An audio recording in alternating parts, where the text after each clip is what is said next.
Assalamualaikum, salam sejahtera. Macam biasa, kali ini Sembang Euro bersiaran di waktu malam dan juga bersama anda kami Apai, Mamu dan juga Hus untuk Sembang Euro kali ini. Dan kami bukan setakat bertiga, kami ada membawakan seorang panel jemputan ataupun tetamu undangan khas yang kita bawakan untuk Sembang Euro. Bersama-sama dengan kita sama nak kupas pasal Sembang Euro. Baik, sebelum kita pergi kepada panel jemputan kita, sebelum kita perkenalkan siapa panel jemputan kita, semalam kita ada dua game yang berlangsung awal pagi tadi, pukul 12 pagi dan juga pukul 3. Iaitu pukul 12 Portugal versus Germany dan pukul 3 ada Spain versus Poland. Tapi sebelum tu kita ada juga pukul 9 Hungary versus France. Baik, Hungary versus France seri satu sama. Pukul 3 Spain Poland pun versi satu sama seri juga. Tetapi perlawanan tumpuan semalam iaitu Portugal versus Germany. Ramai sangat yang terkejut dengan keputusan yang dipamerkan semalam, dengan permainan yang dipamerkan semalam, iaitu kita semua tahu Portugal tewas di tangan Germany dengan jaringan 4-2. Okey, Mamu. Yes. Untuk soalan yang pertama ni aku tujukan pada Hang, Mamu. Apa pandangan Hang berkenaan dengan game semalam? Oh, pada pandangan aku game semalam amat menarik bagi aku. Game yang paling menarik dalam Euro 2020 ini. Sebab kalau kita tengok kan, game tu kalau kita lihat antara tactical versus tactical. Okey. Di mana Portugal pun ada player star. Setuju. Jerman ada player star. Jadi tactical yang coach Jerman terapkan kat player dia tu, iaitu meletakkan Gosens dan Kimmich di kiri dan kanan. Menyebabkan pertahanan Portugal kucak-kacir. Bila kita tengok 4 gol yang dihasilkan oleh Jerman tu daripada cross daripada Gosens dan Kimmich. Dan betul. 2 gol walaupun on goal, tapi cross tu sangat-sangat brilliant. Di mana fullback Portugal iaitu Nelson Semedo dan Guerrero membiarkan space area di belakang dengan begitu luas dan menyebabkan Gosens dan Kimmich ni berjaya mencelah memasuki pertahanan Portugal dan berjaya membuat cross dan gol terhasil.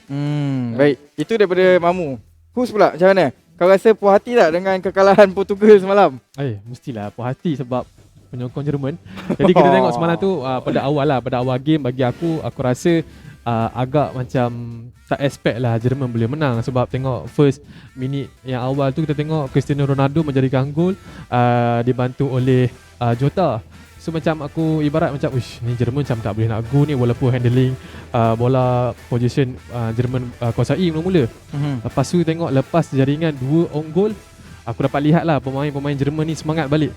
Dia terus asak gawang Portugal hingga 4-1. Lepas tu sebelum minit-minit terakhir baru Portugal jadikan 1 gol oleh Jota sendiri yang dibantu oleh Cristiano Ronaldo. Aku dapat lihat juga di mana player-player Jerman, kita tengoklah macam tadi Mamu cakap, taktikal yang digunakan oleh player Jerman hampir sama daripada awal game ke hujung game. Jadinya macam first half tu bagi aku mungkinlah sendu. Agak sendu sikit. Walaupun asakan pertama tu kita tengok Cristiano, CR, Jota semua memang mengasak lah gawang-gawang gol Jerman. Tapi Jerman berjaya counter attack balik player Portugal. Baik, itu pandangan daripada kami di studio.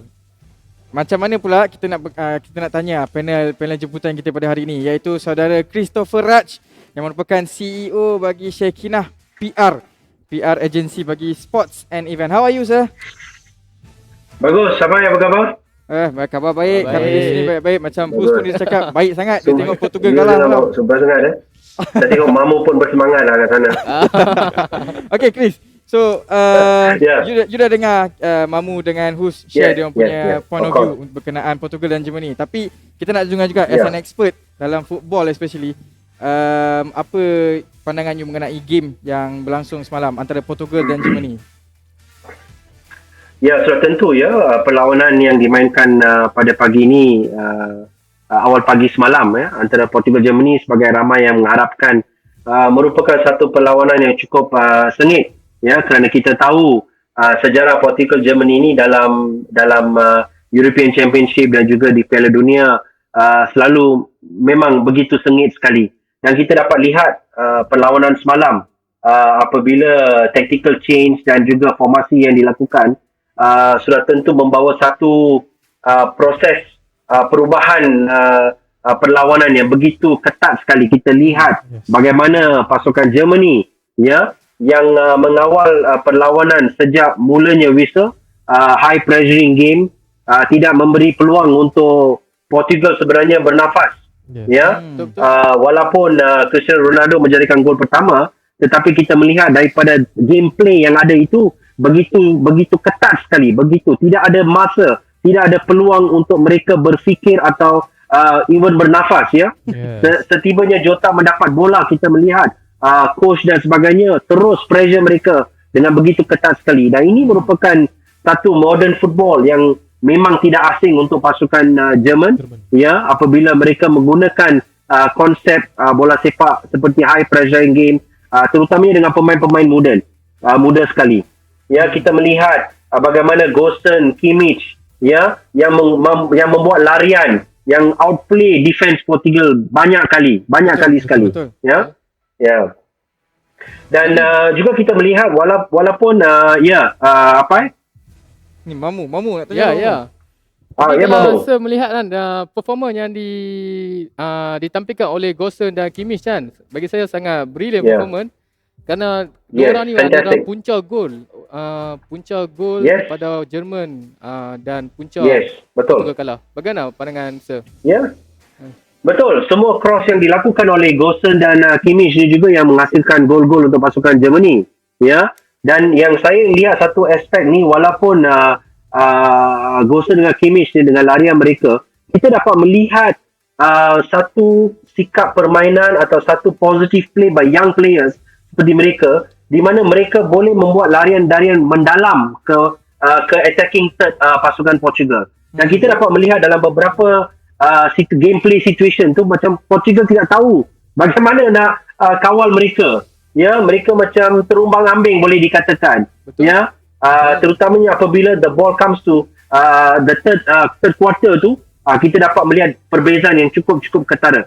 Tetapi kita juga boleh memberikan kredit kepada pasukan Portugal kerana mereka pun meningkatkan tingkatkan permainan mereka up the ante ya, selepas 15-20 minit dan sebagainya, dan berjaya dapatkan gol melalui Diogo Jota ya. It was saya rasakan itu gol tu satu very clever game plan oleh Fernando Santos. Clever game plan yang gol dihasilkan tu, mereka berjaya menangkap defense Germany yang agak off guard.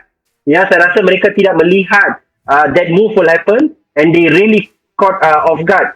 Pada ketika itu saya rasa defense Germany ni agak boleh katakan lemah sedikit, agak shaky. Mereka walaupun nak attack dan sebagainya, tetapi mereka tertangkap dua kali dengan permainan Jota dan juga dengan Cristiano Ronaldo. Mungkin defense Jerman masa tu selesa sebab defense Jerman tengah leading 4-1 mungkin. Kan? Betul. Yes.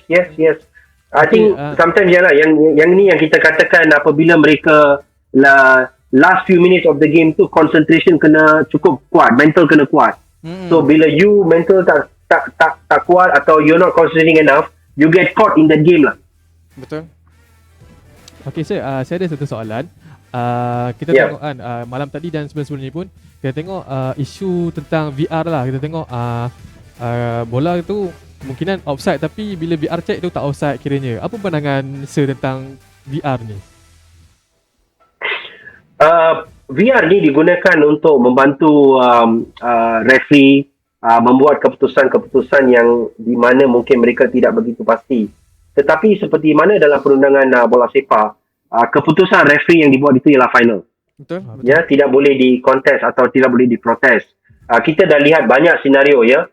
Bola terkena palang, masuk through the line, lepas tu not call for, referee still maintain the decision dan sebagainya. Kadang-kadang dalam pertandingan bola sepak ni kita melihat referee dan juga penolong assistant referee ni mempunyai pandangan mereka sendiri.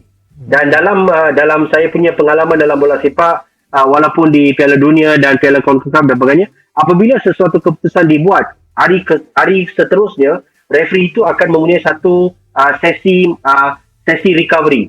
Ya, dalam sesi recovery ini macam seorang referee assessor akan bagi tahu dekat referee keputusan dibuat, kenapa keputusan itu dibuat. walaupun selepas rujuk kepada VR, referee akan memberi explanation beliau, alasan beliau. Asam dia. Ya. Betul. Jadi di sana mereka dapat membuat satu discussion apakah keputusan dibuat itu betul atau salah. Walaupun keputusan itu katakan seumpamanya salah, ya, mereka cuma diberikan satu amaran keras dan sebagainya, atau diberikan satu tindakan di mana mereka tidak boleh mengulangi kesilapan-kesilapan seperti ini. Kita tahu referee juga manusia, ya.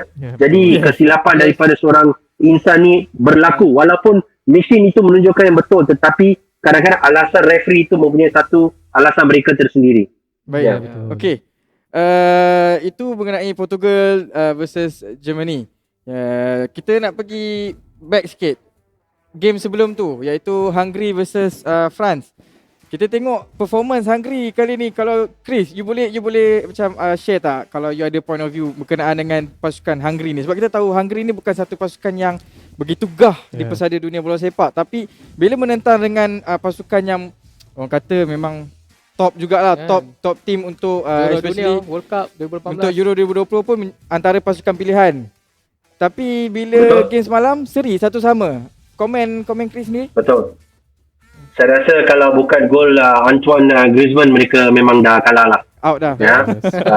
Memang dah out. Saya rasa Hungary ni telah pun kita melihat pencapaian mereka dalam Piala Eropah sebelum ini pun memang agak memberangsangkan, tidak. Dan kita melihat pasukan Hungary ni banyak ada pemain-pemain muda yang datang daripada kejuaraan Piala Eropah bawah 21 tahun dan juga bawah 23 tahun. Dan kita melihat pemain-pemain seperti Sestri, Viola dan sebagainya juga memainkan peranan yang cukup besar dalam pasukan Hungary. Tetapi saya rasa lihat macam kita katakan ramai yang mengharapkan Hungary ni of course boleh membuat satu kejutan, ya, satu kejutan. Dan kita melihat sokongan pemain ke-12 di stadium juga memainkan satu peranan yang cukup penting untuk pasukan. Ya. I think that is yang kecantikan atau bukan the beautiful game of Euro this edition, because dia main di banyak tempat, di banyak stadium. Betul. Jadi pasukan atau negara tersebut dapat menerima penonton mereka dan memberikan satu semangat untuk pasukan-pasukan ini bertanding. So I think that's the beauty of Euro 2020. Tapi ala-ala kita dah cerita pasal pemain ke-12, penyokong-penyokong Hungary ni kan. You semalam you tengok dekat rumah kan, macam mana? Beza lah tengok kat rumah dengan tengok kat stadium ke, tengok kat mamak ke? Macam saya katakan tadi, kalau kita tengok dekat mamak, mungkin kita, kalau katakan saya menyokong pasukan Hungary for example, atau saya menyokong France, kawan saya kalau kalah memang dah balik kursi lah kan. Sebab dia balik kursi atau mungkin kita tengok rumah, kita tak boleh express. Ya, tengok seorang, orang tak datang. Tapi mungkin saya lihat penonton pun dia dah bertukar, ada buat Google Meet kan. Dia letak video laptop, ada buat Google Meet, ada yang pakai jersey pasukan tersayang mereka. Dan mereka pun bersorak, cuma nak bersorak kuat tak boleh lah, takut polis datang ke rumah. Kan, game awal pagi kan. Jiran semua komplain. Tapi yang bagusnya jiran pun tak kerja lah, PKP kan. Semua duduk rumah. Work from home kan. Semua dekat rumah kan. So kalau masa dia nak pergi kerja, kita buat bisnes memang susah. Tapi dia semua dekat rumah, dia pun sorak dengan kita lah, tak pun lain cerita. Betul. So I think memang it's time untuk kita sebagai rakyat Malaysia pun memang mengutamakan keperluan untuk ambil vaksin ni sebenarnya. Bukan setakat kalau kita nak pergi stadium dan sebagainya. Kan?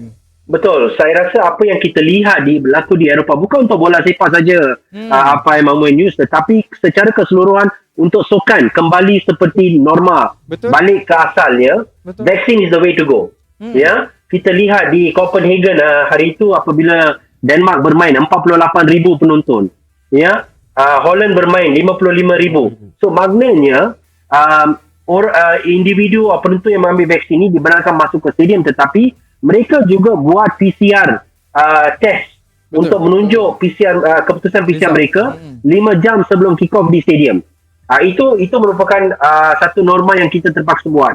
Dan saya rasa apa yang Euro tunjukkan ialah keadaan sukan atau bola sepak boleh kembali ke normal kalau semua SOP ni diikut dengan secara ketat. Itu mereka tunjukkan kepada kita. Itu satu pengajaran untuk semua. Tak kira bola sepak ke, badminton ke, athletics ke, it's across board. Terpaksa ambil vaksin, kena buat PCR untuk keadaan kembali ke stadium.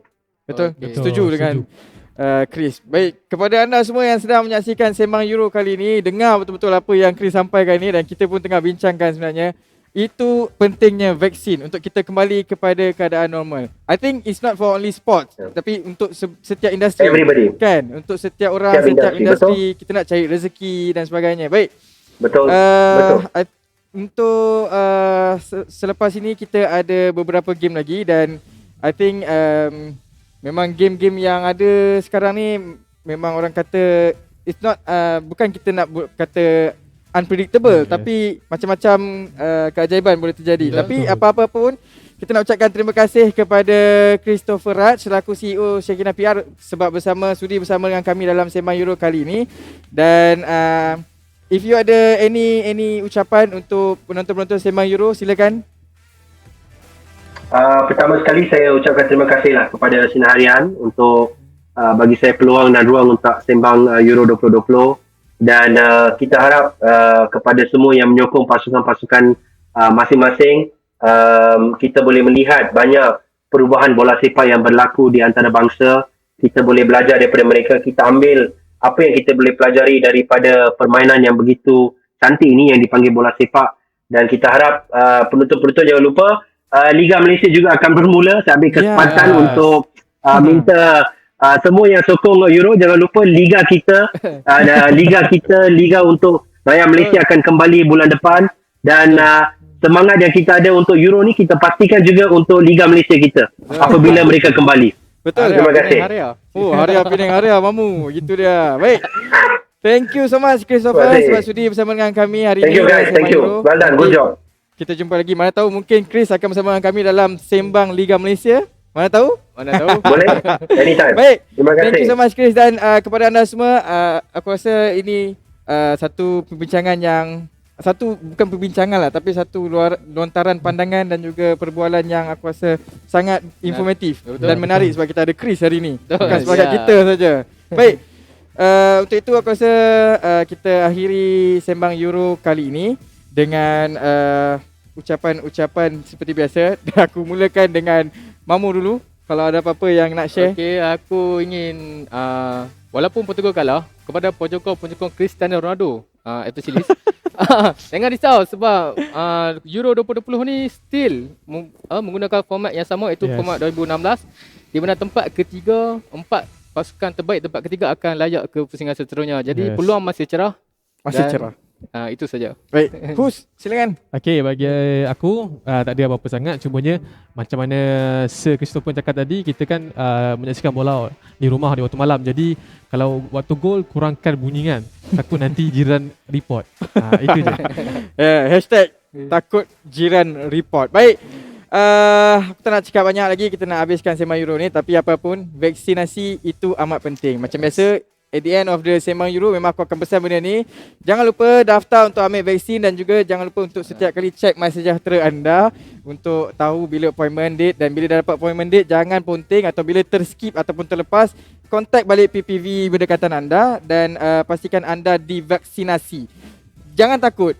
Setakat vaksinasi ni untuk mendapatkan herd immunity, dan insyaAllah kita akan kembali dalam orang kata kembali seperti dulu kala. Kita semua boleh beroperasi, boleh bekerja seperti biasa, boleh tengok bola dekat mamak dan sebagainya, pergi stadium. Baik, sekian saja daripada kami Sembang Euro. Assalamualaikum. Ciao.